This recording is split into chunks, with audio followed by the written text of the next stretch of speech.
Begin. This is what we know. The man that was declared winner is the APC candidate and the governor of Imo State. He got a re-election and he won that election as declared by Inec. But this is what we do know. 29.4% as a voter turnout. But what did you find out at the Athena Center when you dug into the result and you found out what exactly really happened in that election? So go to the next slide. So these are the key data from INEC and also from the Freedom of Information request.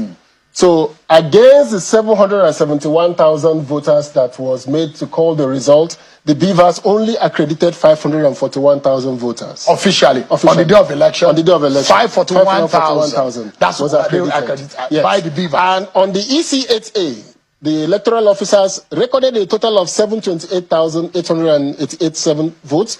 On the EC8B, some were cancelled. There was vote inflation. We went to 729,000.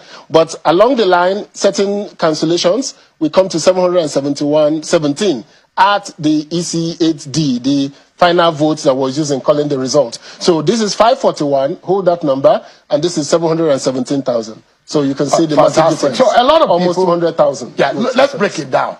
This is on the election day. Yes. What the Beavers officially, the instrument for accreditation. Accreditation. Fantastic. Yes. And the Beavers emerge from INEC wanting to say accreditation and voting is going to commence almost at the same time. Simultaneously. So you accredit, you vote. So there is no way you could have accredited 541 and 717 will vote. And because usually, no accreditation, no voting. That's usually, the Beavers has a memory. Yes. It captures in its memory. Yes, it's stored it. What is being accredited on the day of election. 541,000. But now there are discrepancies in these figures. Now, downloaded from INEC Viewing Portal, which are the result has been scanned by the officials of INEC onto the INEC onto the IREF. So if you go to the next slide, you will see what we saw on the IREF.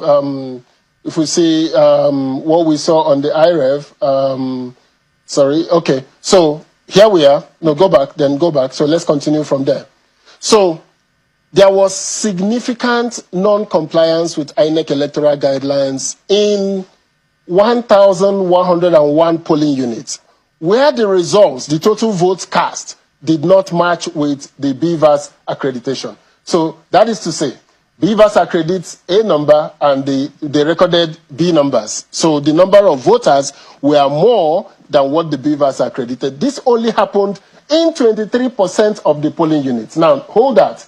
In 77% of the polling units, the results were consistent. The total votes and the Beavers matched. So there was very high compliance. Technology has helped us in Nigeria to say that our votes do really count. Our 73% was compliant. 23.1%, now this is the problem. They altered the election results. If you look at this, these are the local governments and these are the non-compliance issues. The highest non-compliance happened in about 10 polling units, in about 10 local governments. So you see Oru East, Uguta, Okigwe, Olo, Oru West, Ikeduru, Wangele, Oso, and Dunkwere. Interestingly, all these local governments are in the senatorial zone of the governor. This of the winner of the election, the winner of the APC candidate. The APC candidates, interestingly. But the highest was in Oru East, the local government of the governor. That's where we saw the highest non-compliance. So what happened was that whatever we saw as the official result, either the one uploaded on the Beavers, the one uploaded on the IREF, and the one INEC had, eventually, as given to you by INEC, there were discrepancies to the original result has been announced. So let's go forward. Now, there was overvoting in 807 polling units. In 875 polling which units. Makes 18.3%. And it accounted for 345,000 votes, 47,560 votes. So these votes substantially impacted the final results. Now, again, where did these votes come from? It came from Oru, Oguta, Okigwe, Oso, and all the Wangele. So this is where these votes came from, where 54% of these polling units with overvoting are in 5 local government areas. 4 of those are in the senatorial district of Olu. So we saw a situation where the total vote cast were higher than the votes accredited. All right. If you look at it from the diagram on the screen, so in blue you will see the Beavers accredited voters. This on the day of election, the blue. Yes. So, and you will see as against the EC8A vote cast, which is supposed to be the vote. It's supposed to tally. It's supposed to tally. But unfortunately, yes, they are not tally. So you will see the increase, which gives you the 347,000. I mean, the 18.3% unaccounted for, which we could not validate. We could not validate. Officially. So what that means is that by the Inec rules, once the votes are more than the Beavers accreditation, you cancel that polling unit.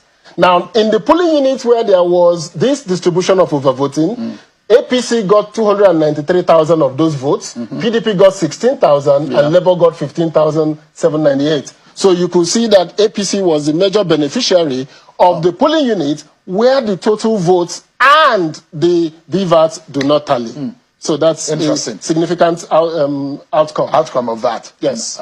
So let's